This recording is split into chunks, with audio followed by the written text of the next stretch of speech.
Le damos la bienvenida a esta segunda actividad con nuestro distinguido profesor invitado, Philippe Bourgeois. Hay, desgraciadamente, que enfocar los detalles de la violencia etnográficamente para entender teóricamente sus consecuencias políticas y cómo se manifiesta en el sufrimiento del individuo. También diría que deberíamos ponerlo como reto antropológico de entenderlo porque para nosotros, los académicos, es bien fácil escapar la violencia de la gente que estudiamos. Vivimos la mayor parte de nosotros en barrios más o menos tranquilos y considero entonces que no enfrentar la violencia que enfrenta las sociedades que estudiamos traiciona el dolor y el sufrimiento de la gente que estudiamos. Finalmente, insisto que poco vamos a entender pragmáticamente o teóricamente si no enfocamos el papel de la violencia en la vida diaria, tanto como en los organismos de las fuerzas estructurales, en la organización de las fuerzas estructurales que mueven la historia. Porque estamos, yo argumentaría, en una era, en los últimos 10 años, de lo que se podría llamar de acumulación primitiva, donde no es solo a través de fuerzas del mercado de la globalización que se organizan las ganancias, pero es a través precisamente de la violencia, de las instituciones políticas y financieras, quienes ponen las reglas de la globalización que promueve las ganancias. Y cuando empecé mi trabajo de campo en 79 y en los años 80, la violencia política era el tema que entonces estaba bajo los ojos de uno, ¿no? Como vieron, como se ve en este foto de archivo, ¿no? de periódico. Llegando yo como joven en Centroamérica, se veía las represiones descaradas, abiertas de las dictaduras tan recias y represivas que existían. Y también la visibilidad de los movimientos de lucha armada de oposición revolucionario, que ellos también reivindicaban la legitimidad de ser violentos para derrocar estas dictaduras. Estos movimientos, de cierto modo, nacieron precisamente en la violencia y tomaron ellos mismos la misma lógica de la violencia, que las distorsionaron, rindiendo la violencia artificialmente romántica y heroico para ellos. Ellos analizándolo como algo sana de resistencia a la política de represión. El sueño de esos movimientos era de solucionar todo con una toma de poder del Estado, pero en ese proceso reproducían dentro de la resistencia mismos patrones de violencia rutinaria a nivel interpersonal dentro de los revolucionarios, de lo cual voy a hablar después. Entonces, en los años 80, cuando se hablaba de violencia en Centroamérica, se pensaba inmediatamente en la violencia directamente política. No había visibilidad de drogas y poca delincuencia. Es difícil pensarlo hoy día, ¿no? Pero no había delincuencia en Centroamérica.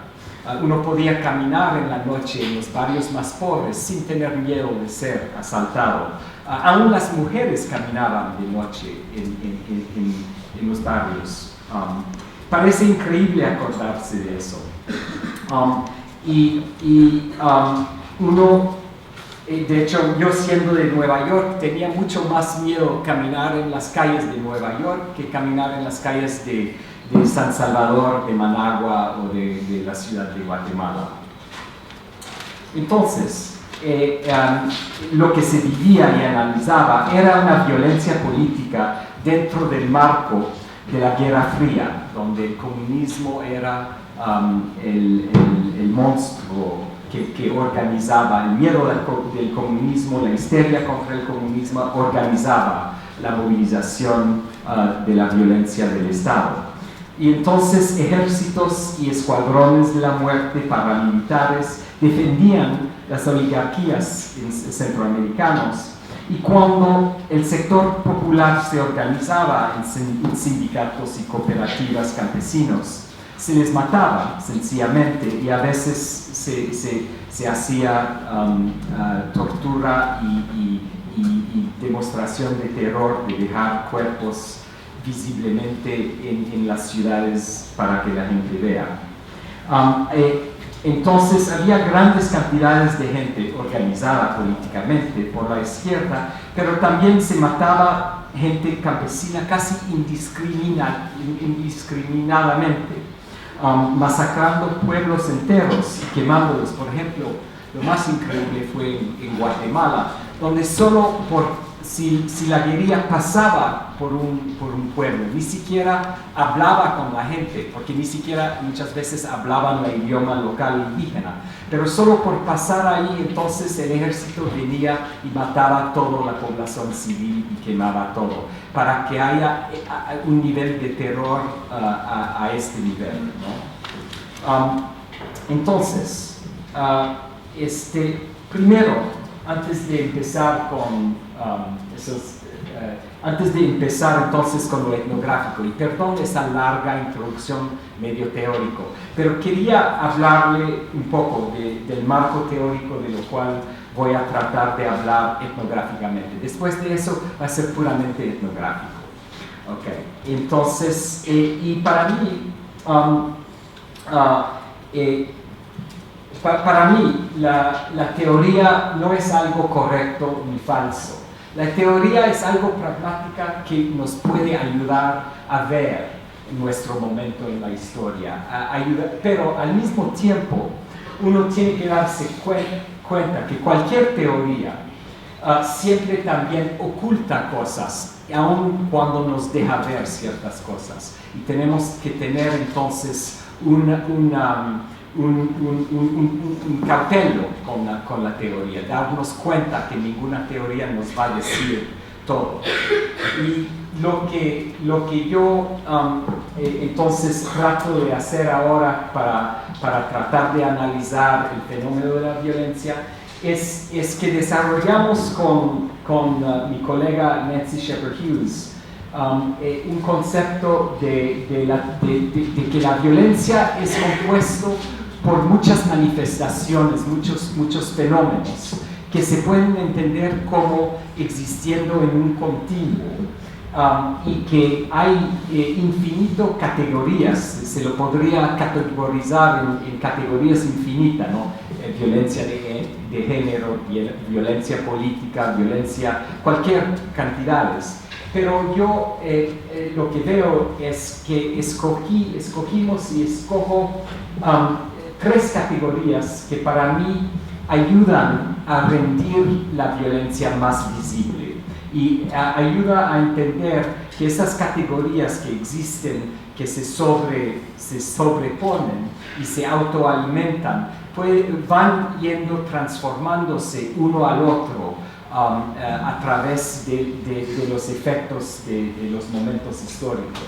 Entonces existe la violencia, entonces se podría decir que existe la violencia estructural, que viene siendo la violencia invisible de la organización económico-político, del mercado, de las clases sociales, y que se puede ver en patronos de muerte de niños, y acceso desigual muy visible a servicios básicos del Estado, ¿no?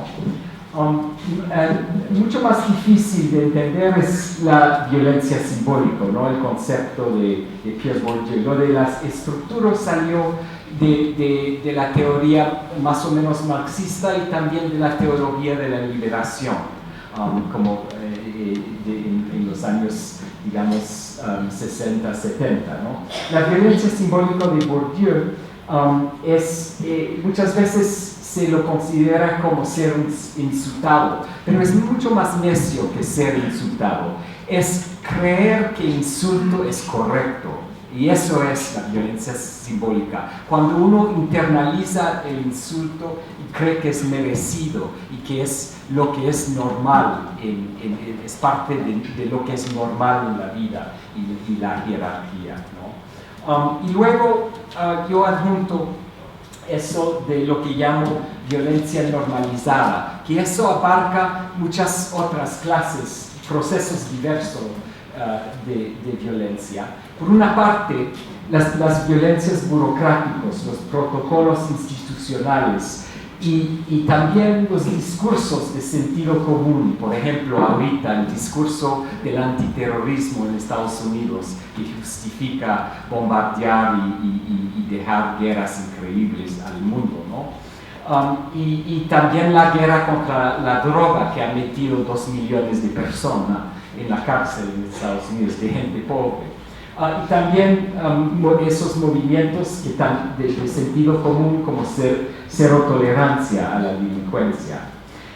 Y esas prácticas burocráticas son invisibles para la gente como ser violencia, pero considero que deberíamos considerarlos como parte orgánica y relacionado a las manifestaciones de violencia. Y producen entonces la indiferencia social y lo rinden invisible. Luego hay también la omnipresencia de violencia, cuando se da niveles de violencia muy alta en una sociedad, en momentos de guerra o en momentos civiles, cuando hay mucha violencia.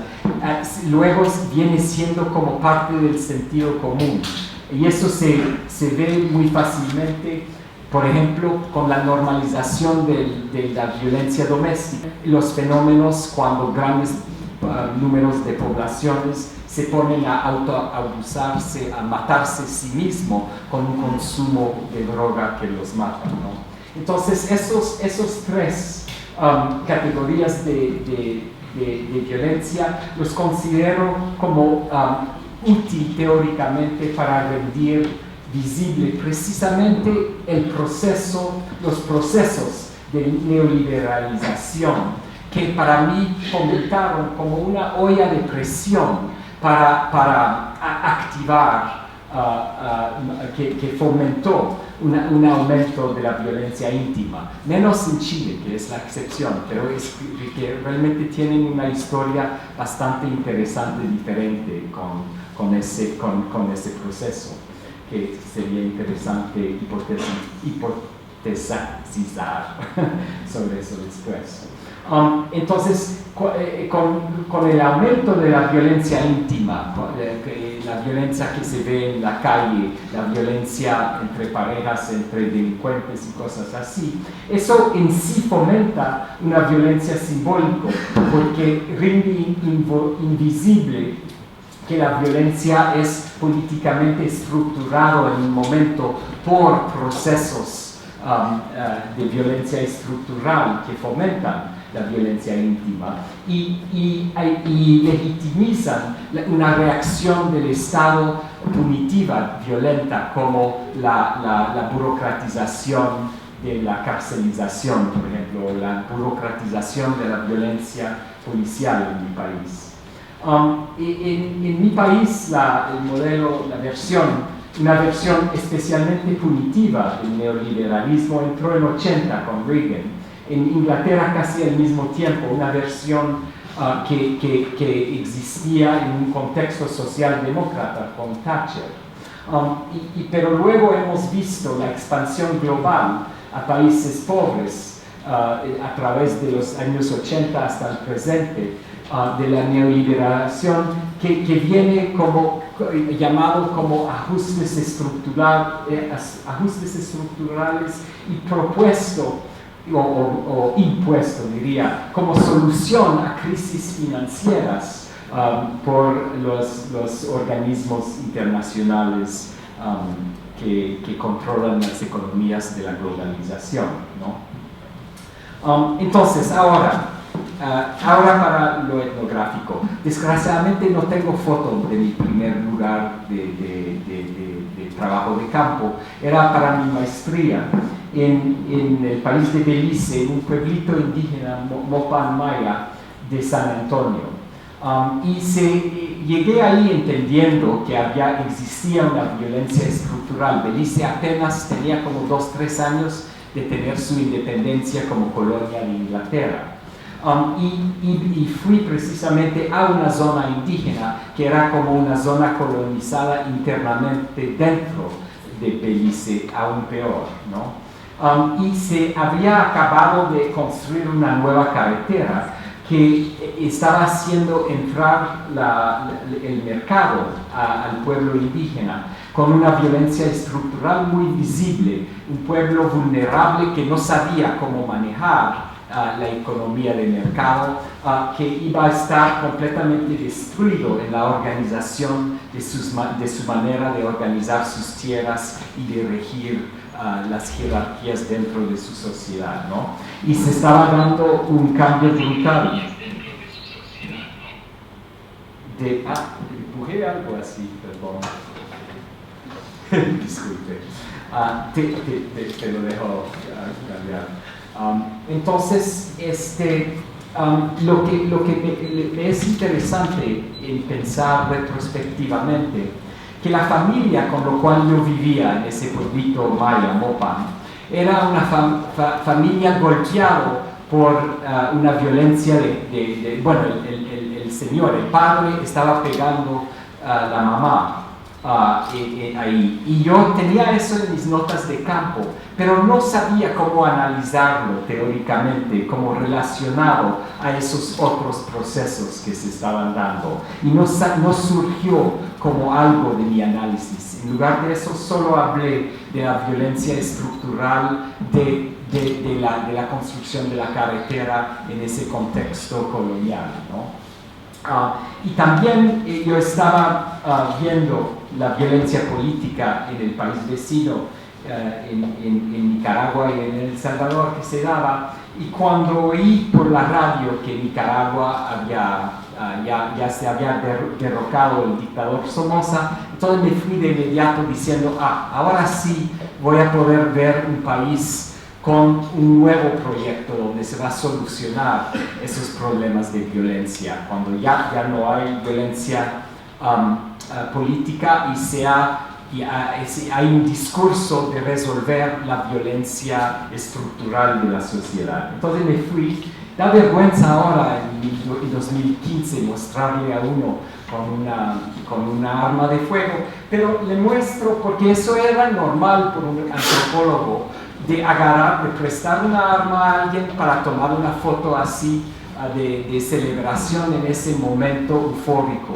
que se daba en los años 79. Era precisamente el momento cuando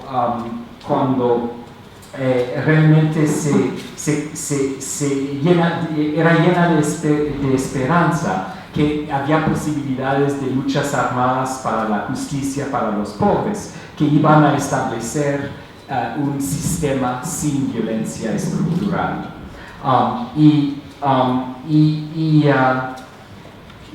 Entonces trabajé como en la reforma agraria como antropólogo, haciendo un diagnóstico de la violencia estructural, para decirlo así, aunque no lo llamábamos ahí, lo llamaban, en ese tiempo lo llamaban, se llamaba un diagnóstico de la lucha de clase, ¿no?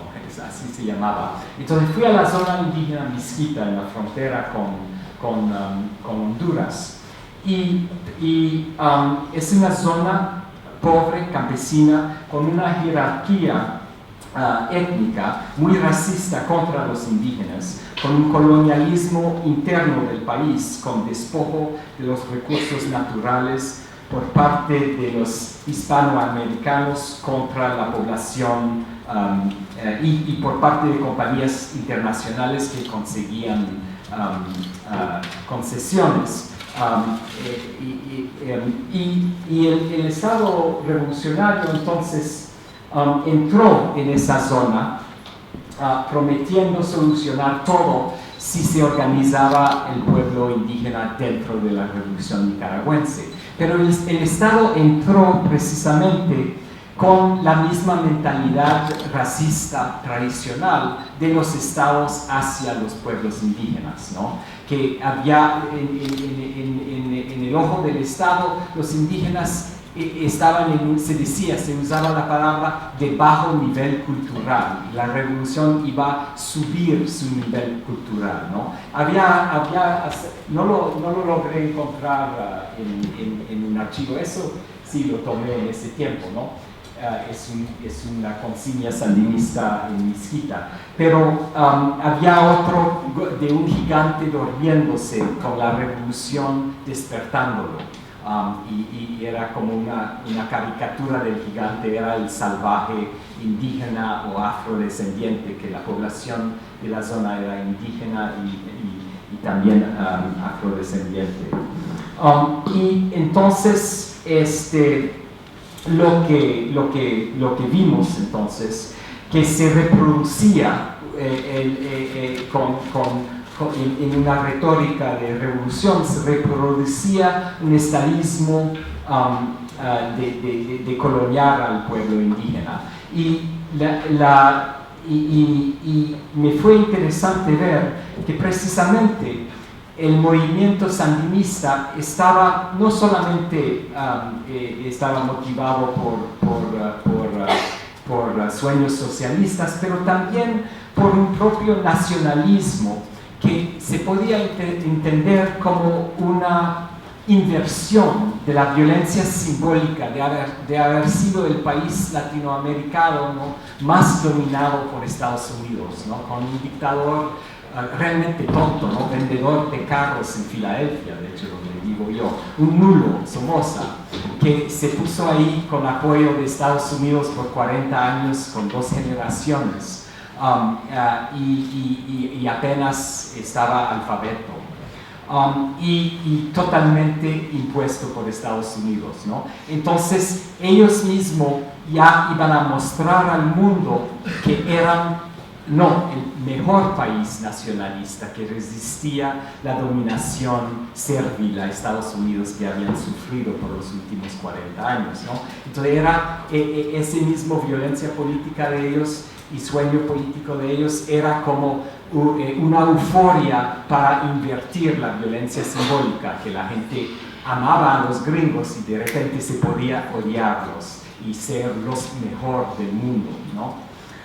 Pero al mismo tiempo el pueblo indígena con esa misma euforia dijo, ahora es el turno nuestro de no ser víctima racista, ahora nosotros mismos tenemos derecho a ser revolucionario, pero controlando nuestro propio territorio, hablando y enseñándonos en nuestra propia idioma. Entonces hubo un movimiento nacionalista cultural del pueblo mezquita que tomó energía de la revolución nicaragüense, pero la revolución nicaragüense con su nacionalismo latino enfrentó ese nacionalismo indígena, y fue entonces que vi la movilización de los mezquitos en una lucha armada que desgraciadamente luego fue apoyado con armas por la CIA para hacerlo más sangriente, que era un movimiento que reivindicaba los derechos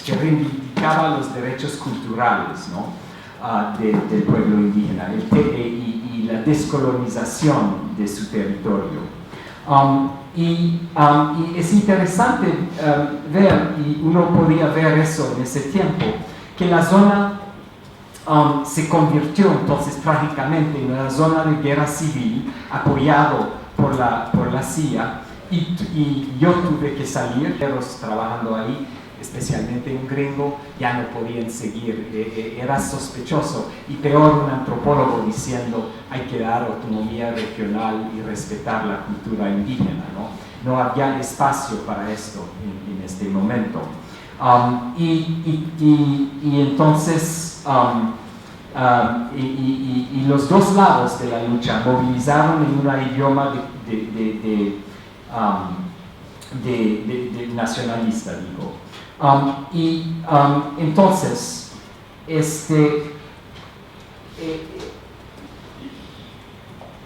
entonces lo que pasó, los sandinistas quemaron los pueblos indígenas y reasentaron a los misquitos más al interior del país para destruir la posibilidad de un apoyo a los que tenían armas, de hecho regalado por la CIA, ¿no? Entonces había toda una contradicción de la Guerra Fría que se metía adentro de un movimiento interno de lucha anticolonial interno, ¿no? Y entonces fue 3 años más tarde los sandinistas hicieron una mea culpa por esa política de quema de los pueblos misquitas y de reasentamiento y dieron autonomía regional a la zona indígena. Y de hecho es interesante ver que ese experimento sigue como ejemplo mundial con contradicciones. Pero lo que me acuerdo muy bien, que durante el periodo de movilización, antes de que tuve que salir de la zona, de repente, por ejemplo, para darle ejemplo de cómo se ve una movilización en contra de la violencia simbólica, de repente se oía la idioma misquita en la capital de la zona, ¿no? En Bilwi, Puerto Cabezas. Cuando llegué al principio, la gente tenía demasiada vergüenza de hablar su idioma misquita, ¿no? Porque por el mismo sistema de racista, la gente quería pasar, los que estaban en la ciudad, quería pasar por latinos. Hasta los políticos hablaban o en inglés o en español. Y de repente, con la movilización misquita, de repente los mismos políticos empezaron a hablar misquito, se acordaron de su idioma y se oían los niños y la gente de repente hablando en público tranquilamente en misquito. Era algo bastante increíble, se surge en mis notas de campo de ese tiempo, ¿no? Que se podía documentarlo así lingüísticamente, si se puede decirlo así. Y hoy día, como dije, sigue una especie de autonomía misquita que es problemática con corrupción, con los recursos nacionales y con transnacionales, pero ha dado un margen de poder al pueblo indígena para negociar con el Estado, ¿no? Entonces, ya decepcionado por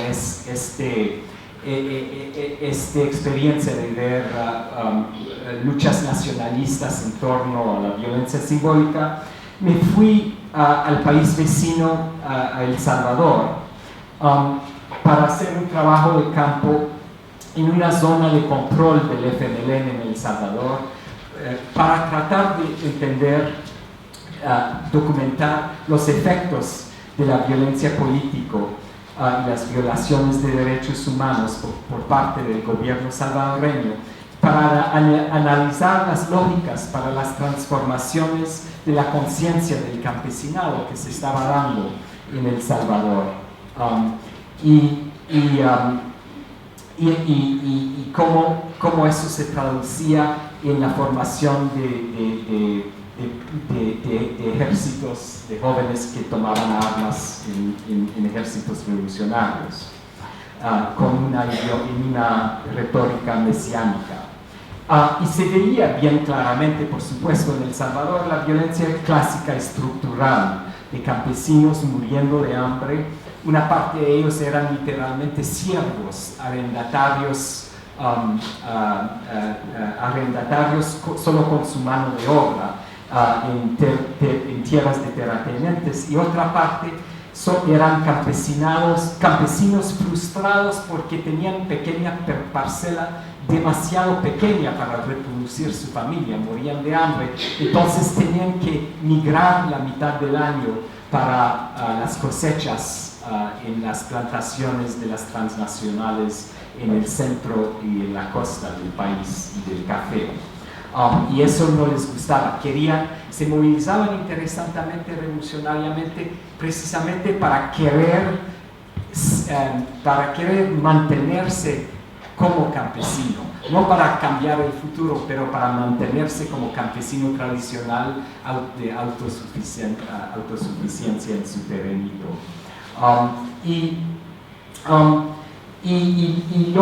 Lo interesante que uno se veía, que esos mismos campesinos que se concientizaban hablaban precisamente como era no utilizaban la palabra de violencia simbólica, pero hablaban de violencia simbólica en el sentido de, por ejemplo, me decía, mira, antes yo me emborrachaba todos los sábados en la noche y me peleaba o con mi vecino o con mi mujer.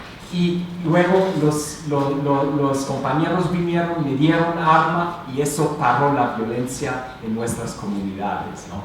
Era algo increíble escuchar eso, ¿no? Una cosa que se había pasado es que ya no se permitía la consumación de alcohol y se hablaba de que la violencia tenía que ser contra el enemigo y no contra el vecino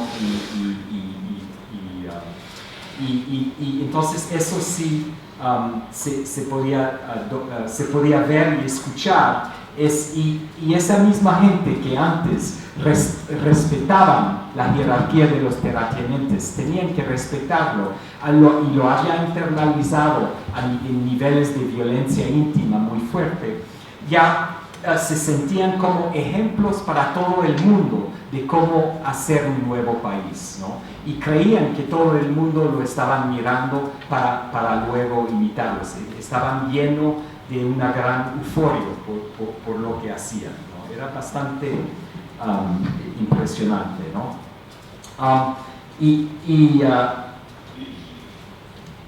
ese trabajo no lo pude acabar porque también se vivía una movilización de los jóvenes y es muy interesante pensarlo ahora, pero no existía en los movimientos de derechos humanos la categoría de niño soldado, ¿no? Ahora hay toda una condena a niño soldado. En ese tiempo era celebrado que los niños tomaban armas, era parte de la misma propaganda revolucionaria. Qué bonito, los niños se juntan a la revolución en la nueva generación y eran gente de 15, 14, 16 años que se metían a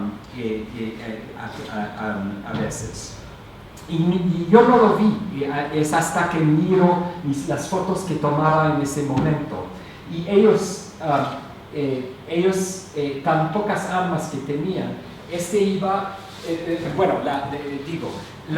tuve que parar el trabajo porque se lanzó una operación tierra arrasada, el gobierno lanzó una operación tierra arrasada contra esa zona, más o menos 40 kilómetros, menos de 40 kilómetros cuadrados, pero grande. Y una docena de aldeas pequeñas. Y entonces los combatientes, los que eran campesinos de los pueblos que tenían armas, se ponían alrededor de la zona para que las tropas del ejército no pueden entrar a pie para ir quemando y matando, iban para matar toda la población, ¿no? Esa estrategia de completamente limpiar una zona, quemar todo. No podían hacer nada contra el bombardeo, sin embargo, y nos quedó 4 días bajo un bombardeo con las tropas no logrando entrar, con morteros cayéndonos encima de nosotros, y luego tuvimos que salir de la zona, ¿no? Queríamos irnos como refugiados al país vecino de Honduras, pero el ejército había puesto ametralladoras en el camino que iba a Honduras. Entonces se reunió toda la población, éramos como más o menos 1,500 personas de las 12 aldeas que se juntaron y vamos a salir todo junto corriendo para romper la línea del fuego del ejército en un solo lugar, pensando que no se nos podía matar todos si corríamos lo más rápido posible. Y eso hicimos en la noche, y eso fue lo que se llama hoy día el masacre de Santa Cruz. La aldea donde cruzamos es la aldea de Santa Cruz. Y fue, bueno, el horror, eso clásico que se puede imaginar, de 1500 campesinos de todas edades, mujeres con niños recién, había un anciano ciego, mucha gente sin zapato, con chancleta que perdieron corriendo, ¿no? Eso fue, lo tomé en la mañana, después que rompimos cerca, ¿no? Corriendo toda la noche.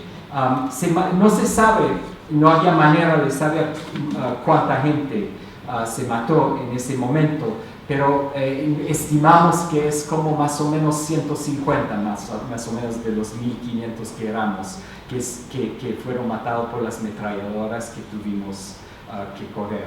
Y pasamos unos días de escondite a otro escondite, con el ejército salvadoreño buscándonos para matarnos, y con helicópteros de mi país. Son los mismos helicópteros que se usan para controlar pandillas hoy día en la ciudad de Los Ángeles, en las grandes ciudades. Uno lo ve en la tele cada vez que cuando hay crimen, violencia en el gueto en Estados Unidos, se llena de esos helicópteros Hueys. Pero esos helicópteros tenían ametralladoras. Eran helicópteros de derechos humanos, porque Carter los había regalado, no Bush en ese tiempo. Es decir, que la ametralladora no estaba afuera del helicóptero, había que abrir la puerta del helicóptero para matarnos. Entonces uno veía el helicóptero bajaba, nosotros nos metíamos así por los árboles, y uno veía la puerta abierta y la persona tratando de tirar la ametralladora para matarlo. Entonces eso pasó como 8 días, y eso fue cuando tomé esa foto minutos después. Un helicóptero de esos se había puesto encima de nosotros. Por puro milagro no nos vio, estábamos todos en una barranca, ¿no? Había como 800 personas de los 1000 más o menos que habían logrado salir. Otros 300 más o menos se habían quedado escondidos en la zona, ¿no? No habían podido salir cuando rompimos el cerco. Y el helicóptero no nos vio, porque bien hubiera podido meter unos pocos granadas aquí y matarnos todos. Estaban distraídos por unos niños que estaban llorando en la cuesta arriba de nosotros, unos heridos ahí, y estaban tirando hacia allá. Y en esos momentos entonces los jóvenes, los guerrilleros con armas, tiraban hacia la ametralladora y luego corría afuera de nosotros para que el ejército los sigue a ellos, para distraerlos de nosotros. Y por puro milagro no nos agarraron a la mayoría de nosotros en un gran grupo. Solo lograron encontrar grupitos que se apartaron de nosotros, ¿no? Y había este bebé dio luz en la 4ª noche de la guinda, lo llaman guinda en El Salvador, de la huida, ¿no? Porque era precisamente esa clase de población. Y lo que me daba cuenta, que en esos movimientos de guerra civil, los que morían, los que sufrían más que todo, eran otra vez los más vulnerables, es decir, eran la gente que corría menos rápido, la gente que estaba embarazado, la gente que estaba enfermo, la gente que cargaban niños, que es esencialmente las mujeres. La mamá de ese bebé fue matado cuando rompimos el cerco. Eso es la hermana de la mamá que tuvo el bebé. Y eso fue en la mañana después de romper el cerco. Y el bebé creo que tenía 18 días de nacido, y no sabíamos, estaban buscando quién tenía leche para guardarlo en vida, ¿no? Ella sí sobrevivió en la niña, pero voy a hablar de cómo se transformó en víctima de violencia estructural después. Entonces logramos salir como refugiados solo porque la Bianca Jagger, la actriz nicaragüense, estaba visitando el campamento de refugiados para hacer un video sobre el sufrimiento de los refugiados salvadoreños, porque ella se volvió, buena suerte, activista de derechos humanos. Entonces ella oía la metrallazón al lado, éramos a 3 kilómetros de la frontera, ¿no? Y ella bajó al río y el ejército salvadoreño no podía estar metrallando civiles con la televisión americana filmándonos. Entonces saqué esa foto de un programa de televisión americana que nos tomó nadando el río que separaba El Salvador y Honduras. Entonces la mayoría de nosotros logramos cruzar el río y meternos en el campamento de refugiados hondureño. Esos son los dibujos que hacían los niños sobrevivientes, ¿no? Y yo dejé de ser antropólogo por 6 meses para hacer trabajo de derechos humanos, para meterme en tratar de llevar testimonio de cómo se mataba población civil en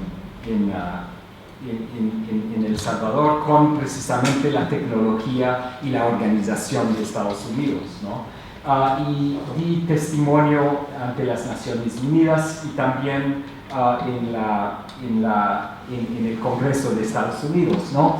Era interesante cuando se piensa en retrospecto la reacción de mis colegas antropológicos, y es algo realmente trágico, era que no tenía derecho de hacer eso, porque eso violaba las reglas de ética, de mostrar identidades de personas, entonces de mostrar fotos de gente masacrada y huyendo del masacre. Decían que yo no tenía derecho por la cuestión del anonimato. Entonces tuve que hacer las presentaciones oficialmente como ser humano y no como antropólogo. Era interesante ver la diferencia de las dos cosas, ¿no? Entonces eso es en los campamentos en Honduras. Hice visitas cada año a los civiles que habían salido a los campamentos, y eso es la niña ya 2 años después, que sobrevivió cuando su mamá fue matada y ella cayó de los brazos de su mamá muerto, ¿no? Y está con su papá y su hermano menor. Y la última vez fui en noviembre, en mayo. No, más reciente fue el año pasado. Fue en noviembre, fui de vuelto al pueblo para hacer un documental sobre la memoria del masacre de Santa Cruz. Y el papá de ese niño fue matado trabajando en una construcción obrero, en un pleito entre 2 trabajadores que se enojaron ni se sabe de qué se enojaron, ¿no? Y la niña, recibí un correo electrónico de ella recientemente diciendo que le iban a botar. Tiene 2 niños, no tiene compañero, y lo van a botar de su casa donde está viviendo porque vive de arrimada dentro de una familia que no tiene espacio en su propia casa. Entonces eso se ve las transformaciones en las violencias. Primero sufrían la violencia política y el movimiento contra la violencia simbólica, eufórica de la revolución, y ahora ya están siendo aplastados por la violencia estructural y la violencia normalizada de la delincuencia, ¿no? Entonces después, en 91, cuando ya terminado la guerra, volví al pueblo a buscar la gente con quien yo había huido. trayendo fotos de la guinda, como dice, de la tierra arrasada, y encontré la hermana, esta señora, la hermana de la mamá que había sido matada. Y de hecho, pero no logré, eso lo tomé en el campamento de refugiados antes del reasentamiento del pueblo, es el pueblo de Santa Marta. Y cuando mostré fotos de esa mujer, la gente se callaba y finalmente alguien me dijo, no, a ella la mataron. Y digo, oh, ay, qué trágico. Y luego me explicaron, sí, dijeron que mala hierba hay que cortarlo. Y lo que pasaba, me di cuenta, de repente la gente empezaron a hablarme de una violencia interna dentro del movimiento revolucionario, de matar a los que estaban sospechados de ser orejas, se decían, informantes para el ejército.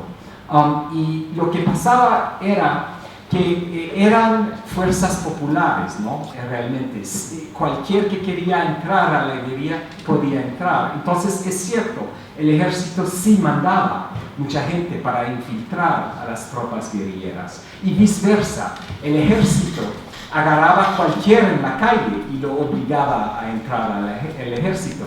Entonces el ejército también estaba lleno de guerrilleros también que daban información. Y los más grandes éxitos de la revolución se mató, por ejemplo, un general Martínez, no me acuerdo su nombre, el jefe de la brigada Atlacatl, fue por un guerrillero interno que era del guardaespaldas del ejército, que metió una bomba en el helicóptero. No, es otra persona.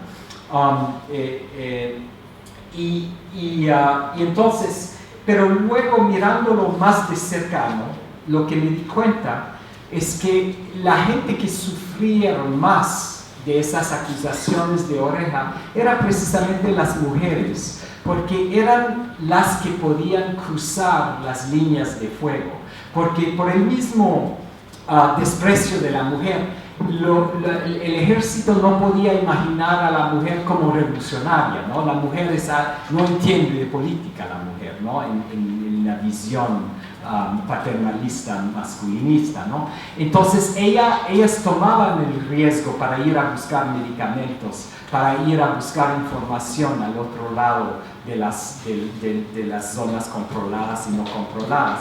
Y esa mujer era una de estas que iban al pueblo para conseguir medicamentos y información y cosas así. Y para protegerse había tenido que hacerse amante de uno del orden de los paramilitares, porque ya se sospechaba de cualquier persona que era de esta zona, pero teniendo amante de orden ya no lo iban a matar. Y entonces ya teniendo amante de orden era demasiado sospechado por los de la guerrilla, entonces se la mató. Y vi que había toda una normalización de matar a mujeres con pleitos de amor entre los guerrilleros, porque había de las lógicas de violencia. La violencia iba a solucionar todo. Había guerra, cuando se necesitaba solucionar un problema se utilizaba violencia, ¿no? Era parte de esa omnipresencia de violencia. Entonces, ahora,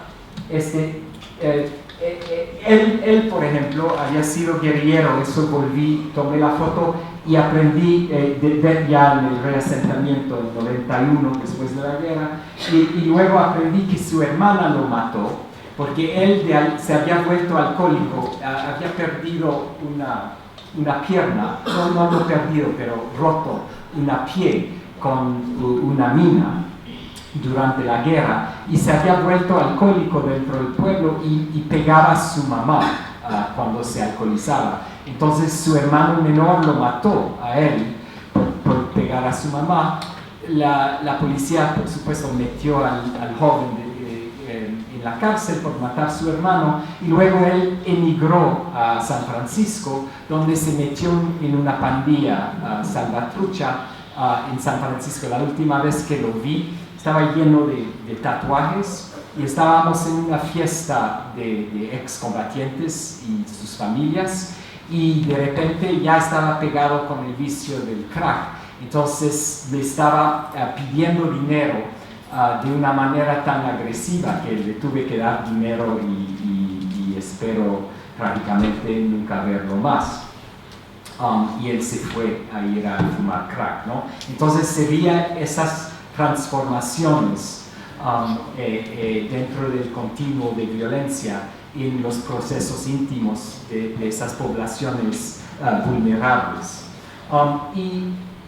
Lo interesante ahora es que ese mismo pueblo se organizó en hacer un fallo de crímenes contra la guerra, contra el oficial que dirigía la tierra arrasada, y fue impulsado por el mismo juez, el equipo del mismo juez español que hizo el juicio contra Pinochet. Entonces está ligado a su historia, digamos, medio no resuelto.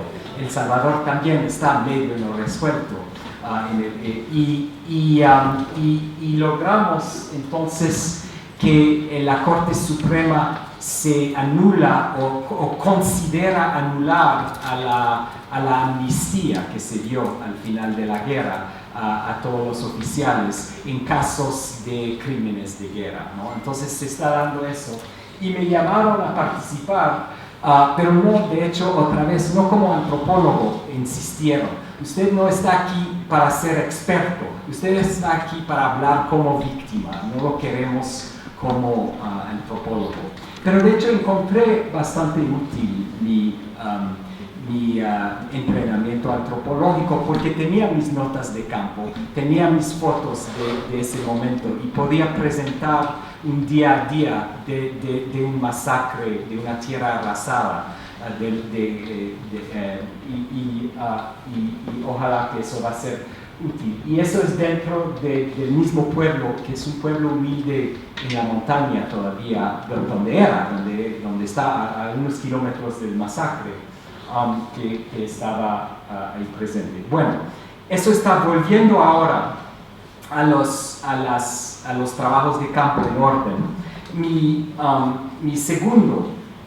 próximo trabajo de campo, eso ya volviendo al 82, hasta el 84, fue en la zona atlántica Centroamérica, entre Costa Rica y Panamá, donde yo fui de manera bastante pragmática para tratar de terminar mi trabajo para mi doctorado, para sacar mi tesis de doctorado. En esos momentos precisamente me encontré en una zona de movimientos campesinos, de tomas de tierra y de sindicatos de trabajadores de campo en las plantaciones bananeras, y se les llamaban sindicatos rojos, como se llamaban durante la Guerra Fría. Y era una de esas plantaciones inmensas de 7.000 hectáreas con 6.500 trabajadores, una plantación controlada por la Chiquita Brands, la famosa United Fruit Company, o la infamosa United Fruit Company. Y entonces se veía bien claramente, eso es el cuarto donde yo pasé un año en las barracas de los trabajadores, y realmente se veía como un campamento, un infierno del enclave internacional, con condiciones de trabajo horrorosos, con altos niveles de violencia íntima, ¿no? de emborracharse en la noche y pegarse y todo eso. Pero yo en ese tiempo todavía no podía ver todavía esa violencia íntima como algo que podía entender como relacionado a esos otros procesos de violencia. Solo veía la violencia estructural de la plantación bananera, ¿no?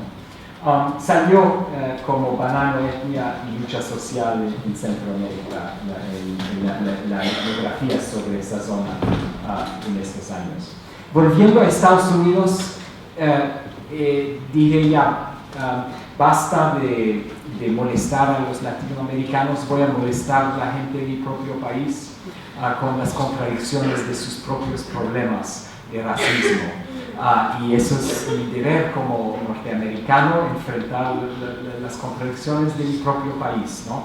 Y como veo la contradicción más alta de mi país, como la situación de los guetos, del fenómeno de la segregación por clase y etnia organizado en términos de color de la piel, organizado racistamente, como la contradicción mayor de mi país. Todas nuestras ciudades grandes tienen guetos y ese fenómeno de gueto limita las opciones de vida de la gente nacida en el gueto.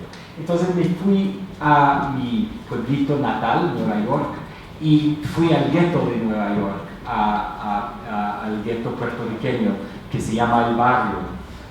Y era el momento entonces de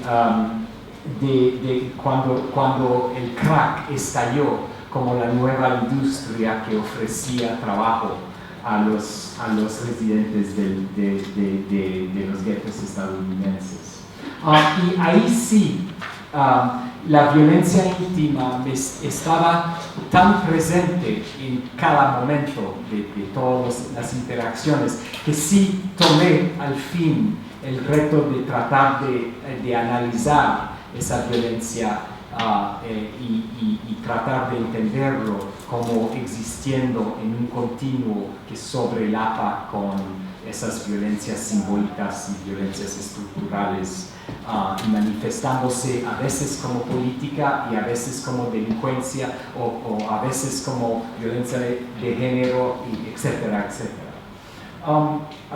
Y la contradicción, el apartamento donde yo vivía, entonces en medio de eso fue durante los años de 85 y 90, fue los años de más alto violencia en Estados Unidos por la entrada del crack y el desarreglo de la economía de narcotráfico, que ya no estaba controlado por la mafia tradicional que controlaba la heroína. Era cualquier individual estaba metiendo su venta de crack. Entonces cualquier individual se estaba matando al otro para control de las esquinas, hasta que otra vez ya se ha organizado con un crimen más organizado hoy y se disminuyó la violencia, ¿no?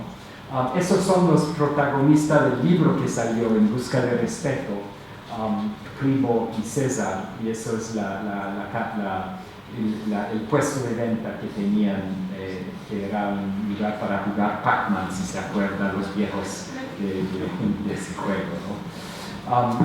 Sí, eso era como si alguien había tocado la puerta de la plaza de venta y Primo estaba mirando para ver si era policía o cliente, ¿no?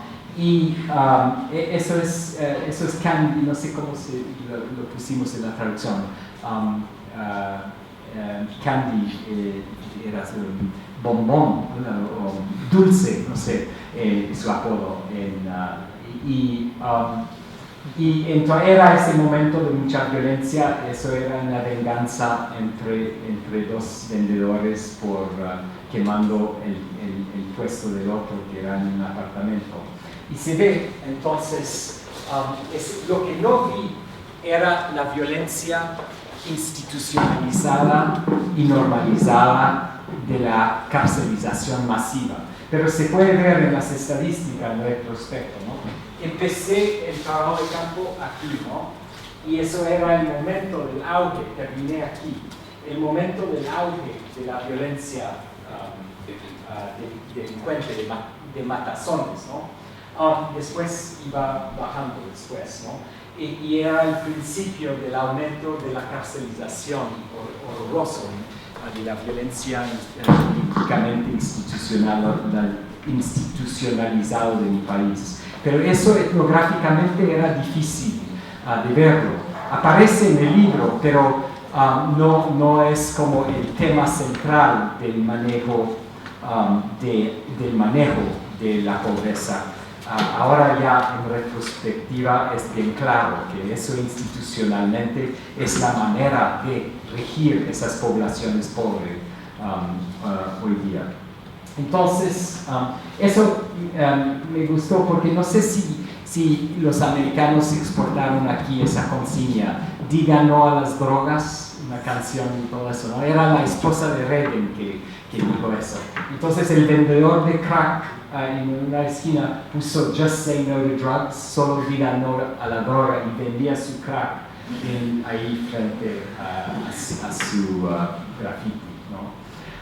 Y habían manifestaciones de repudio, de cierto modo cultural, a la destrucción del barrio que se daba, ¿no? La quemazón de los edificios. Eso alguien repobló, porque lo que pasaba es que los terratenientes de los edificios quemaban sus edificios porque ya la gente estaba demasiado pobre para pagar renta, y porque se planificaba la especulación del aumento del valor. Entonces esos edificios valían mucho porque eran Nueva York sobre el metro, y la única manera de hacerlo valorar era sacar a los pobres con color de piel demasiado oscuro, hacer entrar gente más rico, blanco, para poder darlos valor. Para hacer eso se les quemaba, se recibía el seguro, y hoy día ahora ya es un barrio gentrificado. Es interesante porque también es un barrio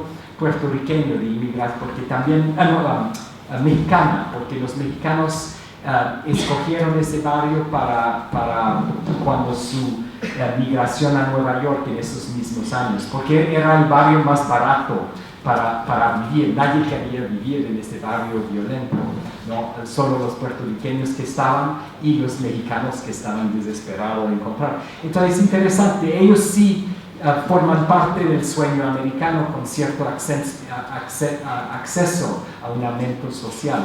Va a ser interesante ver qué pasa con sus niños, si van a ser destruidos por la americanización y a qué punto se van a meter. Entonces eso mete un poco el contexto de la violencia de mi país en comparación con otros países equivalentes en niveles de industrialización y riqueza, ¿no? Y se ve que Estados Unidos realmente es una excepción, que ni siquiera el modelo norteamericano realmente es un modelo de violencia increíble, ¿no? Y es interesante cómo abriste con la cuestión de nuestra historia colonial compartida por todas las Américas, del genocidio de los indígenas. Es que donde nosotros fue realmente un genocidio y una conquista sin tratar de explotar a los indígenas como se hacía aquí, solo matarlos y luego tomar los terrenos, ¿no? Es una violencia absoluta, ¿no? Entonces voy a saltar entonces el próximo trabajo de campo, y eso voy a ir muy rápido para que podamos seguir con la discusión. Fue con los sin techos, adictos a la heroína y fumadores de crack también. Como antropólogo a veces dormía en sus campamentos, pero más que todo pasaba, solo una docena de veces dormí en los campamentos. Estaban a 6 manzanas de mi casa, y estaba analizando esa experiencia de adicción y en el contexto de indigencia en un barrio que se había gentrificado en San Francisco, ¿no? Y traté entonces de entender la violencia interpersonal, la autoviolencia que ellos tenían con su cuerpo, poniéndose adicto a la heroína, como parte de toda una teoría de abuso lumpen bajo ese modelo neoliberal de mi país, donde ellos estaban perseguidos por un lado por la guerra contra la droga y empujados por la bajada en servicios sociales y la ausencia de tratamiento para adictos y el aumento del valor de las casas ya les había botado de las casas donde habían vivido en el barrio donde yo había comprado casa. Yo era una de las contradicciones que los empujaba a ellos al sintechismo. Y entonces quería tratar de entender esas relaciones violentas en la formación de sus subjetividades, digamos, íntimas. Entonces traté de hacer, disculpe que no lo traduqué, teoría de abuso bajo el sistema punitivo del neoliberalismo, para tratar de abrir ese misterio de las fuerzas estructurales que tienen efectos a subjetividades individuales, ¿no? Entonces voy a saltar sobre eso. Nada más para mencionar, cuando iban muriendo, ya se les da atención médica, porque es muy sucio tener a alguien que muere en la calle, ¿no? Es feo, afea la ciudad de ver cuerpos. Entonces, sí, cuando ya están por morirse, se les da no solo atención, se les da la atención médica gringa, la mejor técnica que se puede haber, ¿no? Literalmente se los subleva de la muerte, ya cuando están casi muertos, ¿no? Entonces él había sido salvado así, ya porque había caído ya no podía, entonces alguien lo había, la ambulancia estaba dispuesta a llevarlo al hospital, si no puede acudir, tiene que estar muriendo para servicios de urgencia. Y ya una vez que apenas podía caminar, le dieron un bastón para que saliera otra vez a su campamento, para luego en 3 meses, 4 meses volverse a enfermarse con el mismo problema de infección, y tenía una infección en su sistema neurológico por las inyecciones. Eso salió como en el libro de Righteous Doctrine, de zombie hasta la muerte, se podría traducir, la dedicación que ellos tenían al autoabuso de la adicción, ¿no? En un contexto de gran hostilidad de la policía y también en un contexto de violencia muy íntima. De esa chica era su manera de mostrar. La manera de mostrar el amor de su compañero era de cortar sus iniciales en su brazo, ¿no? Entonces, pero quería volver a Centroamérica sin irme de mi país, y no lo hice a propósito, mentira. Eso era donde había alquilado un apartamento. Y por pura casualidad, la pandilla que se había puesto era una pandilla de salvadoreños que habían nacido en El Salvador, pero traído a Estados Unidos, tan joven que se habían agrilizado, para decirlo así, y habían formado una pandilla en mi bloque. Y compartían, y había mucha arma y todo eso, y compartían esa esquina con los centroamericanos y mexicanos que buscan trabajo. Es una zona donde se mete la gente mostrando sus músculos a los contratistas que llegan para buscar trabajadores temporarios. Es el mercado moderno de esclavos, pero es totalmente, es ilegal técnicamente, totalmente abierto, que nos da los mejores trabajadores del mundo en Estados Unidos, los jóvenes mexicanos y centroamericanos que logran correr por el desierto con ganas para trabajar con muy bajo salario, construir las cajas lujosas del país, ¿no? Es muy barato construir una casa en Estados Unidos gracias a ese sistema ilegal de migración, ¿no? Y lo que me encontré en ese lugar era demasiado para el continuo, ¿no? Es en ese momento que conceptualicé el continuo de violencia, porque habían combatientes salvadoreños, excombatientes salvadoreños, habían exmiembros de los paramilitares. De hecho, los paramilitares se llamaron Orden, como los de Chile también tenía, creo, una cosa que se llamaba orden, ¿no? Y habían, entonces, los dos lados ya eran convertidos en sin papeles, totalmente, crudamente explotados por esas relaciones de violencia estructural de la migración ilegal para ser obrero temporario, ¿no?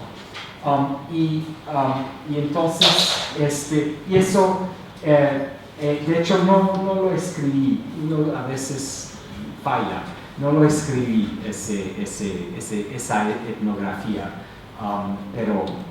pero sí lo metí en esa teoría que se podía ver los efectos de las guerras, de las violencias políticas y las transformaciones de violencias, de la continuidad de violencia, pero que se manifestaba de manera íntima, en lugar de manifestarse como violencia política.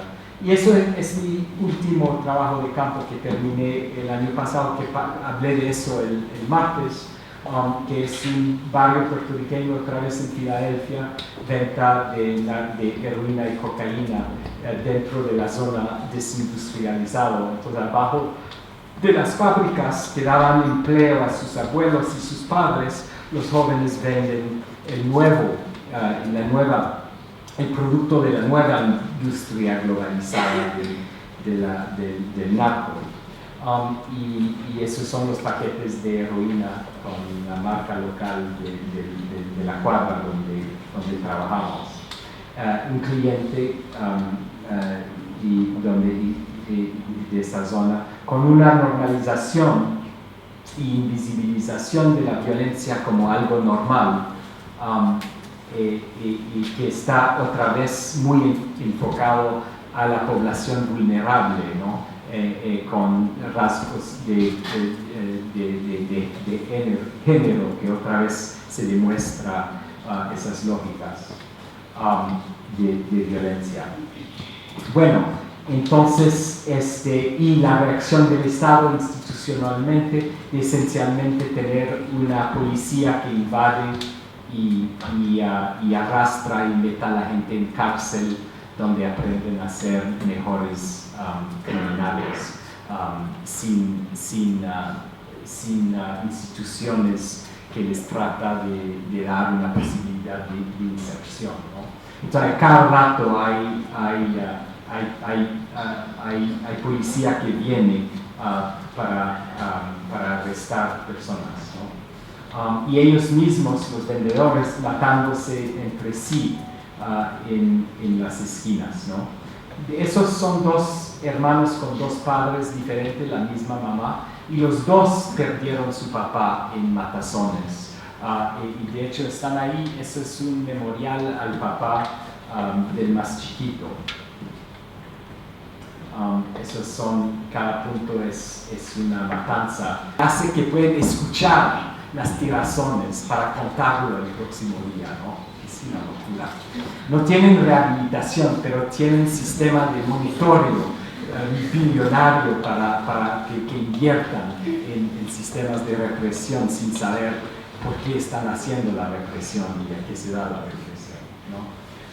Y entonces eso es el análisis que estoy tratando de hacer ahora de cómo se maneja la población, la pobreza en Estados Unidos bajo la carcelización, y también ese nuevo tema de lo cual hablé el martes, de diagnósticos psiquiátricos de debilidad por tendencia a violencia de locura o debilidad física, ¿no?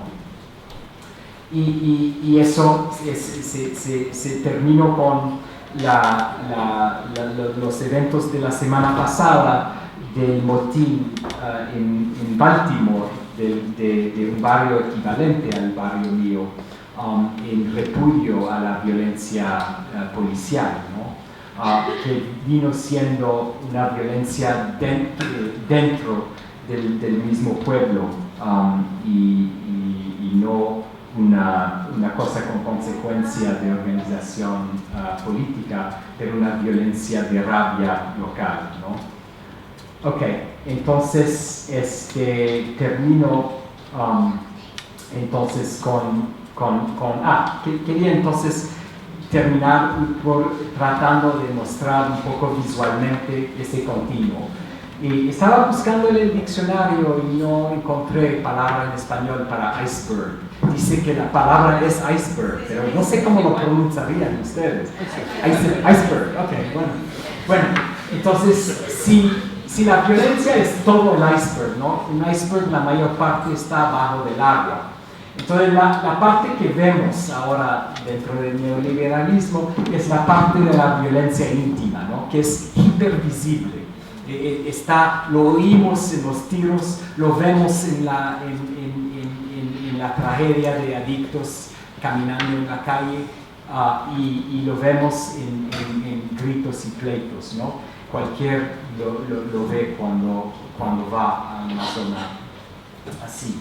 Y la violencia estructural está ya invisible, inmensa, ¿no?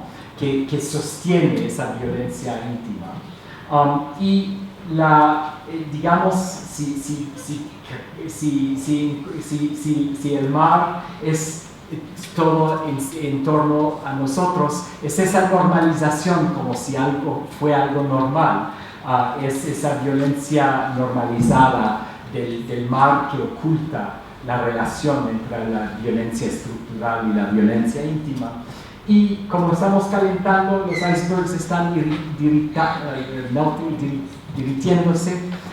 Entonces eso es la violencia simbólica aumentando el mar, haciendo el mar muy revoltoso para que las poblaciones vulnerables que van con capacidad de manejar, de evitar los icebergs mucho menos práctico que los élites que tienen buen barco para evitar quebrarse en el iceberg, ¿no?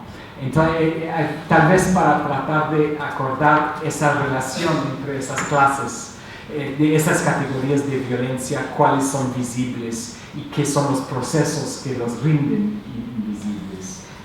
Traté de hacer eso. No sé si es tonto o si ayuda, ¿no? Algunas cosas ayudan y no. Pero gracias por escuchar y aprecio mucho.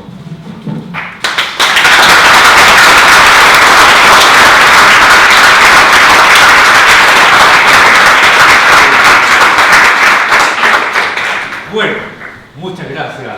Estamos muy americanizados porque entendemos la palabra témpano como iceberg, pero bueno, es un detalle, ¿no? Témpano era la traducción. A continuación vamos a invitar a nuestro querido colega, profesor y amigo Walter Imilan, quien va a hacer el comentario a la presentación que acabamos de escuchar y con quien tendrá la oportunidad, Philippe, de conversar en los próximos minutos.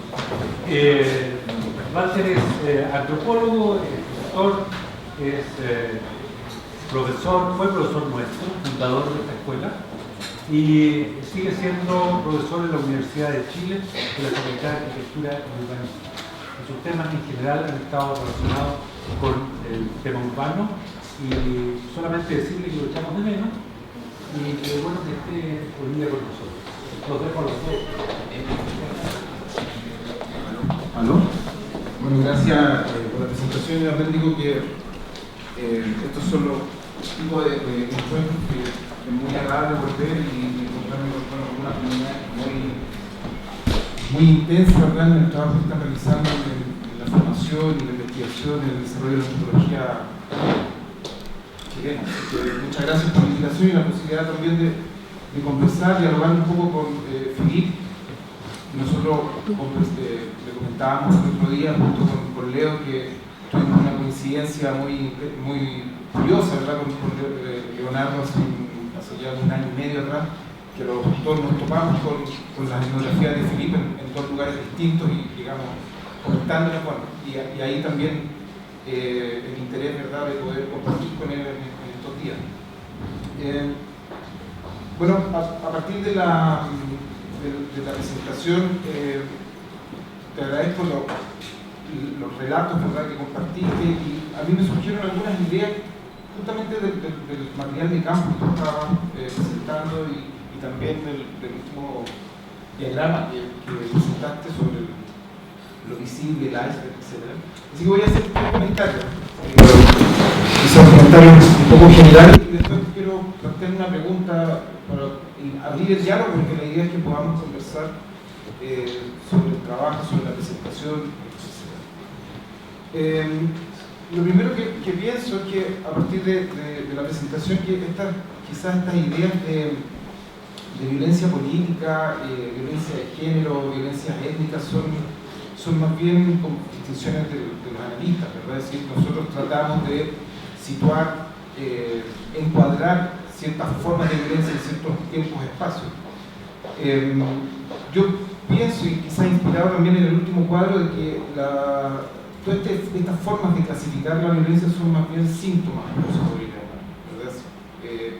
Son síntomas de la violencia como un recurso en la disputa por distintos tipos de hegemonía, que pueden ser hegemonías de orden político, hegemonías de género, hegemonías étnicas, pero siempre son pensarlas, digamos, como síntomas.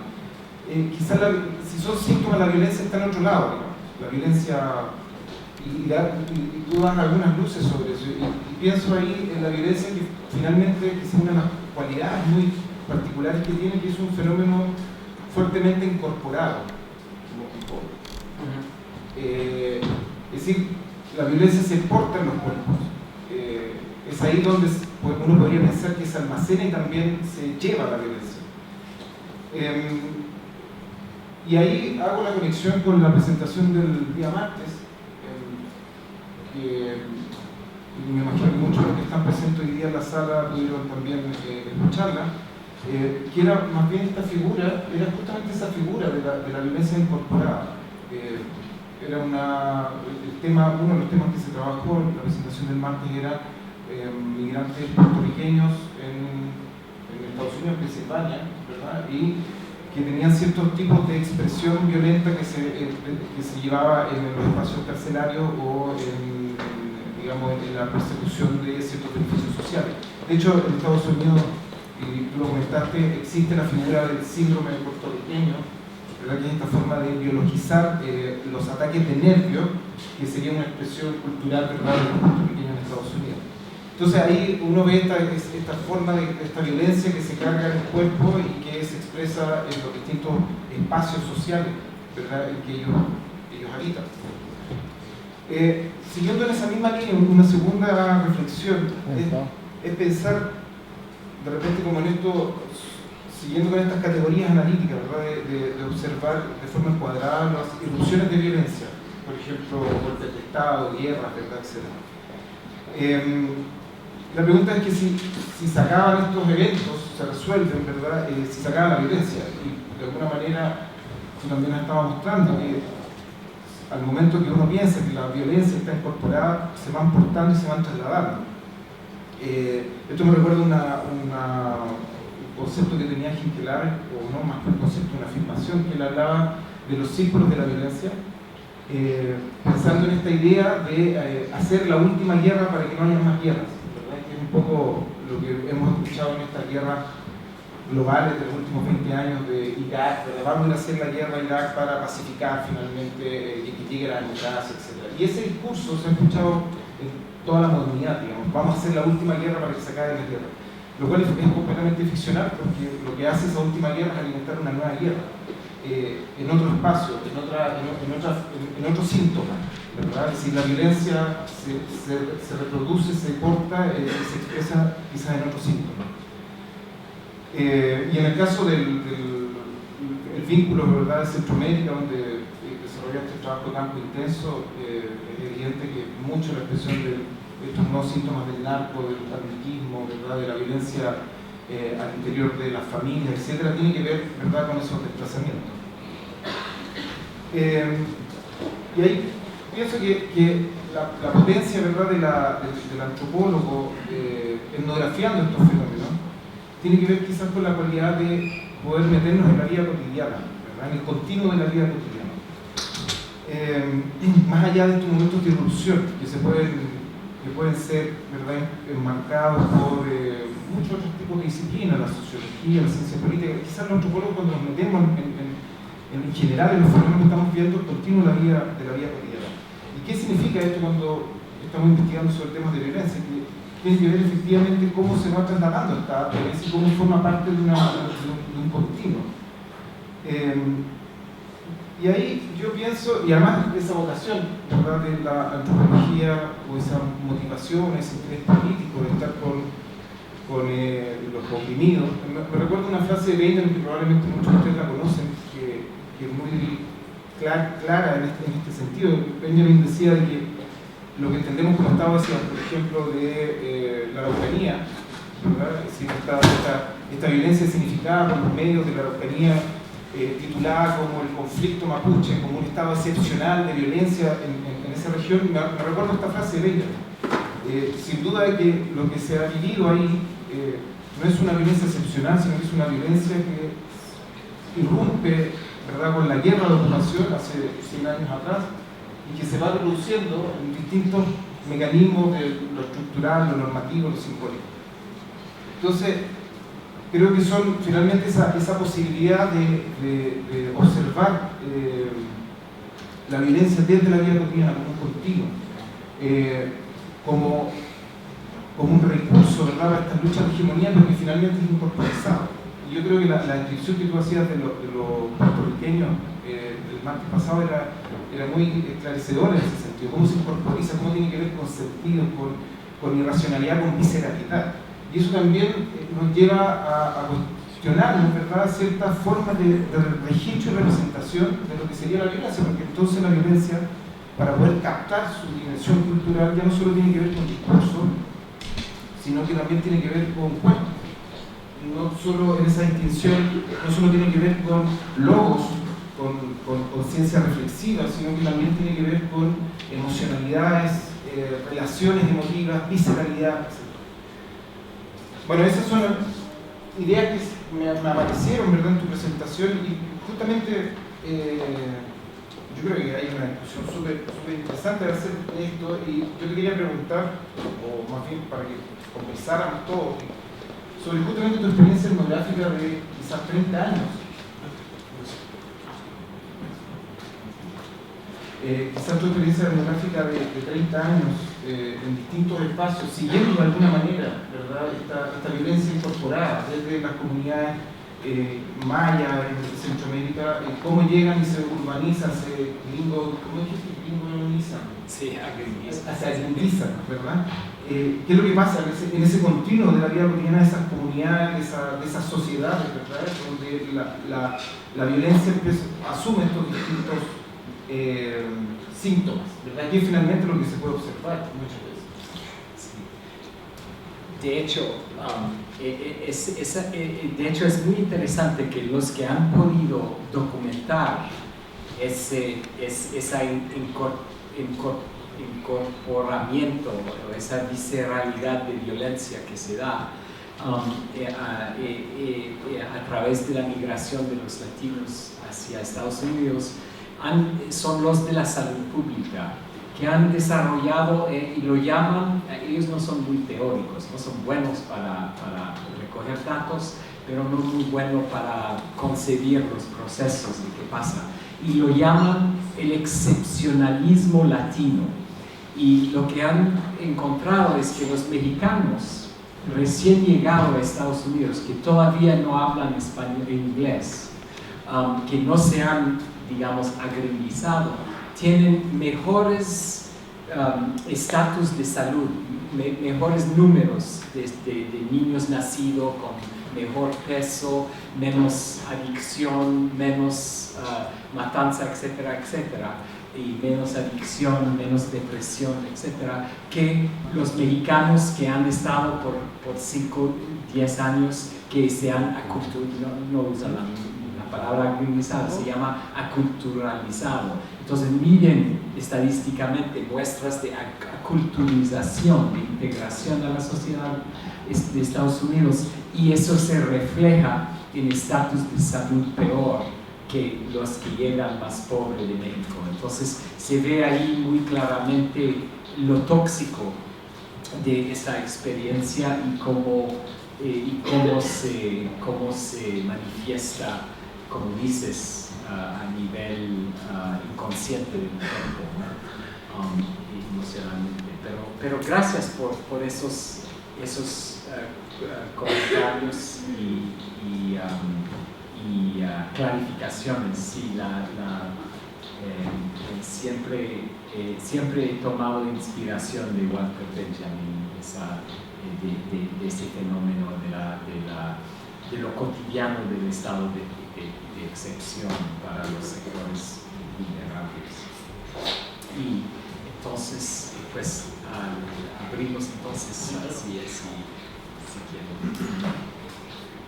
quieren. La colección de la pregunta. Yo tengo 3 preguntas. La primera es, todas están relacionadas con El Salvador. ¿Por qué crees que la guerrilla salvadoreña, con tanta legitimidad en su inicio, y después con el asesinato de la comandante Ana María por parte del comandante Marcial, no pudo, se desvirtuó un poco? Eso fue en el 83 y después no puede concretarse como la guerrilla nicaragüense. Esa es la primera. La segunda, ¿qué importancia o impacto tuvo la guerrilla en la gestación posterior de las pandillas salvadoreñas? Porque la Mara Salvatruchas es del 82, donde está en auge igual la guerrilla salvadoreña, o sea, todavía faltaba. Y la última, ¿qué diferencias encuentras en cuanto a los 3 tipos de violencia? La estructural, simbólica y normalizada, con los tiempos de guerrillas centroamericanas en que había 18 homicidios en El Salvador, por ejemplo, y en el 2010 que había 14 homicidios diarios, y en la actualidad con las guerrillas urbanas. ¿Qué diferencia entre los 3 tipos de violencia que dijiste, que mencionaste? Tomamos datos. Sí. ¿Yo? Sí, no,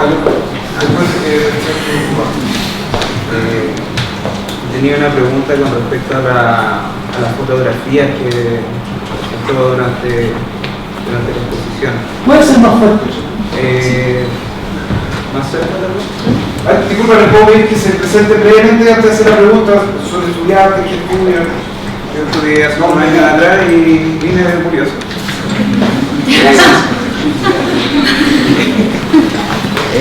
Tenía una pregunta, porque estaba pensando que las fotografías que presentaba eran fotografías etnográficas en situaciones límite, y quería saber si pudiese hacer un comentario sobre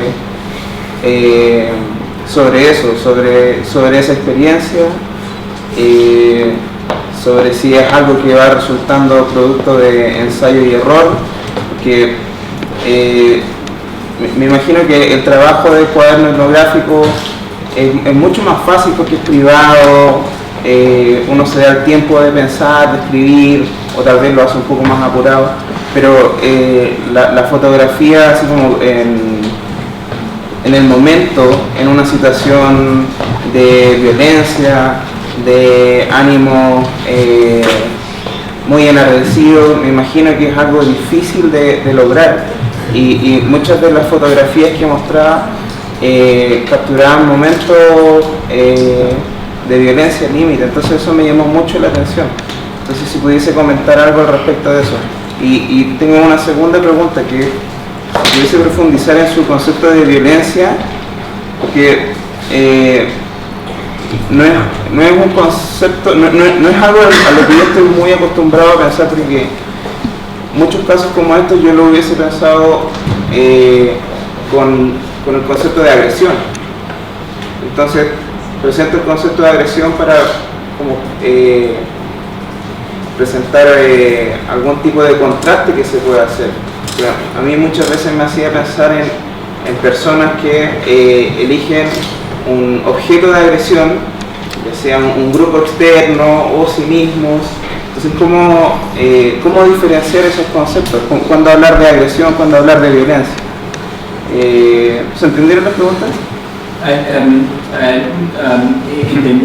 No totalmente, agresión y violencia, de cómo diferenciarlo. Claro, porque pensaba que, no sé, uno tiene objetos de agresión. En ciertos casos hay ciertas dinámicas contextuales que algunas personas o algunos grupos, no sé, estoy por presentar un ejemplo muy burdo, habían sociólogos de principios del siglo XX que tendían a decir que las clases más educadas y acomodadas tendían a elegirse a sí mismos como objetos de violencia. En cambio, las clases bajas tendían a elegir grupos foráneos como objetos de su agresión. Entonces eso es algo como distinto al concepto de violencia. Entonces, lo presento como para saber cómo podemos contrastar los dos conceptos para poder entender mejor el concepto de violencia con el que trabajamos. ¿Pablo? Gracias. ¿Yo? Bueno, soy geógrafo, también investigo sobre temas de violencia, pero tratando de generar un vínculo entre la idea de violencia política y territorio. Y mi pregunta, bueno, son muchas las preguntas que me gustaría hacerle, pero voy a ver si puedo hacer una o dos rápidamente. La primera tiene que ver precisamente con eso, qué lugar tiene el espacio y el territorio dentro de las observaciones etnográficas que usted cuenta. Creo que las imágenes y los relatos ponen, según como usted los presentó, como un escenario, pero me gustaría saber cómo usted ve la violencia expresada en el territorio y cómo el territorio también puede ser entendido como un mecanismo para el ejercicio de la violencia. Yo particularmente trabajo mi caso de estudio sobre la zona roja del conflicto mapuche y utilizo cómo se crea ese imaginario, esa representación de la violencia, pero una violencia que construye también un espacio violento, una representación, un imaginario de la violencia fundamentado en un lugar. Y hay una frase que me ha parecido muy interesante que dicen los geógrafos que al parecer no es casualidad que la palabra terror tenga un origen común con territorio y que la palabra aterrorizar sea muy próxima a la de territorializar. Entonces me gustaría saber qué lugar ocupa el espacio dentro de sus observaciones. Y lo segundo, respecto de si pudiera comentar un poco cómo usted logra hacer la entrada hacia los lugares donde usted ha podido trabajar, cómo logra aproximarse a la representación del otro también. Porque yo he tenido al trabajar en estos lugares, de una u otra forma uno también tiene que asumir en algún lugar esa proximidad con la violencia, envolverse en la violencia. Entonces me gustaría saber si pudiera explicar cómo logra entrar en esos lugares donde las relaciones muchas veces expulsan al otro o al que viene de afuera. No sé si se entienden las dos preguntas. No, tal vez sí, si no perdemos el filo. Sí, gracias por esas preguntas. En términos, empezando con los salvadoreños, de cierto modo, que tal vez traduciendo las preguntas de otra manera, pensando de cómo ¿qué queda de legítimo en la imaginación de la gente de su movilización revolucionaria en El Salvador hoy en día? Y es algo que me pregunto todo el tiempo cuando vuelvo, y es interesante verlo. Por una parte, existe de cierto modo el mismo problema y dinámica que tiene Chile y cualquier país que ha tenido que ha pasado por terror, que ha pasado por guerra civil, que ha pasado por polarización. Es que existen dos memorias muy diferentes de estos años. Y sigue habiendo, por ejemplo, esto. Entonces, ese movimiento de hacer acusaciones de crímenes de guerra contra los oficiales que llevaron a cabo muy conscientemente las estrategias de guerra, de tierra arrasada, de enfocar la población civil precisamente como víctima y de meter cuerpos como la fotografía horrible que mostré al principio, de meter cuerpos dentro de la ciudad para que la gente lo vea, para que se siente, para se aterroriza, como dijo el geógrafo.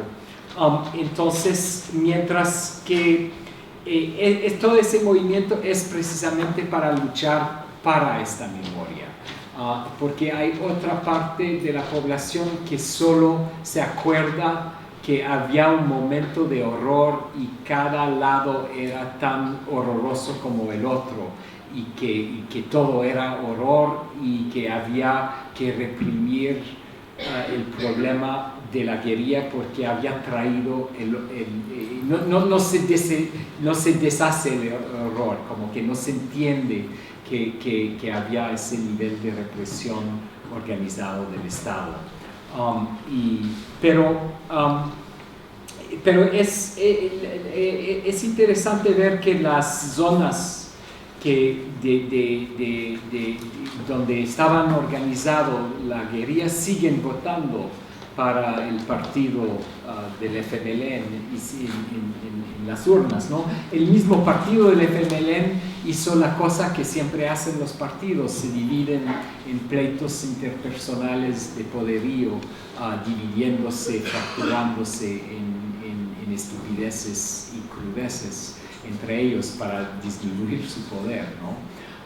Y se quedó, y entonces hay un cierto cinicismo en torno a lo que es el líder político, ¿no? Pero no hay rechazo a haber sido movilizado en torno al sueño que tuvieron, ¿no? Pero es invisible, aún en el pueblo al lado de Santa Marta. El cura, al mismo tiempo que estábamos dando eso del tribunal para llevar a caso crímenes contra la humanidad, el sacerdote ahí estaba dando, mira, los maleantes de Santa Marta están fumando marihuana y hay vicio, es terrible, no se vayan ahí, es muy peligroso, y es un pueblito al lado. Siguen habiendo invisibilidad de esos procesos dentro del mismo país y no fue cubierto por los medios, ¿no? Un periódico nada más sacó algo recientemente sobre esto. Entonces, y viene siendo parte que no hay memoria de la historia, ¿no? Y también la gente tiene memorias también de esos pleitos internos de la guerrilla, de esa normalización de la violencia, cuando una disputa política entre dos líderes se solucionaba con un líder matando al otro, en lugar de dejar que haya disputas, ¿no? Que siempre va a haber dentro de grupos políticos. Sobre lo de las fotografías, me hubiera gustado tener a mi compañero, mi coautor, Jeff Schomburg, que tomó las fotografías del proyecto con los adictos a la heroína. Los mostré demasiado rápido, esa parte de las fotos, pero creo que tal vez se podía ver que eran fotos de otra clase, de otra categoría. Él es realmente un fotógrafo que logra hacer fotos con una referencia a la historia de la fotografía, con un carisma de fotógrafo para entender cómo comunicar algo más que lo que comunica un antropólogo tonto como yo, que está corriendo por su vida y está tratando sin analizar cómo meter la foto y cómo capturar el momento para que sea algo bonito y también documental y que representa un momento histórico. Y él sí logra hacer al mismo tiempo notas del campo, audio, grabaciones y sacar foto. Por eso hice el proyecto junto con él, porque yo estaba sacando fotos de los sin techos y me estaban saliendo malo y pornográfico, mientras que él sí lograba. Creo que es algo de un talento que uno tiene que tener, que yo no personalmente tengo, ¿no?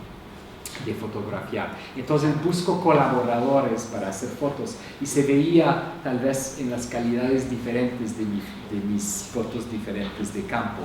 Los míos no son nada especial, pero sí se puede combinar, creo, antropología con foto para comunicar mucho más que puede comunicar solo la narrativa, solo lo escrito en el texto, porque lo psicoafectivo y estético de la foto comunica algo muy fuerte, especialmente cuando está integrado con el texto de análisis etnográfico. Y finalmente, la cuestión de territorio y violencia política, creo que es algo, estoy de acuerdo, que es algo súper interesante. Y por coincidencia, mi esposa es antropóloga, que antes fue arquitecta, y ella precisamente trabaja sobre este tema. ¿No? Trabaja en Grecia, en la zona donde hubo guerra civil en Grecia, tratando de documentar una memoria que está totalmente borrado en Grecia. En Grecia, los griegos solo quieren que ustedes se acuerden de 2000 años antes de Jesucristo, cuando ellos inventaron la democracia, ¿no? Pero no se acuerdan de nada de su guerra civil, cuando se mató y se metió gente en campamentos de concentración en los años 40, de 46 y sus 18 años de dictadura de generales y de coroneles, ¿no? Pero entonces ella logra captar las pruebas de esa guerra civil, fotografiando y entrevistando a la gente sobre los pueblos campesinos que fueron afectados Grecia fue el país donde primero se usó napalm de Estados Unidos. Fue el primer escenario de la Guerra Fría. Entonces todavía la gente puede mostrar lo que fue quemado por el primer napalm, tecnología de napalm. Y entonces se puede argumentar que el territorio entonces tiene algo objetivo en sus propios proyectos que se pueden documentar sin polémica, la cosa que es demasiado polémica todavía para que la población lo discuta y se da cuenta de ella. Pero está dentro del paisaje y se reconstruye y se puede mirar. Y he visto que hay proyectos de eso en Israel y Palestina, de documentar, no con política, pero territorialmente, las pruebas de la violencia de colonización y del horror de la violencia contra el pueblo palestino, por ejemplo, dentro de la destrucción de sus casas y dentro de la construcción de las barreras y todo eso, ¿no? Que queda como algo que sí puede tener memoria política, memoria para siempre, porque el territorio puede, uno podría argumentar que el territorio no miente como miente nuestra memoria. Entonces, voy a parar con eso gracias. Queríamos cerrarnos. ¿Sí? Si tenemos una actividad afuera, a la cual queremos invitar y la conversación se vea refrescada con algo muy. Bueno, muchísimas gracias. Muchas gracias.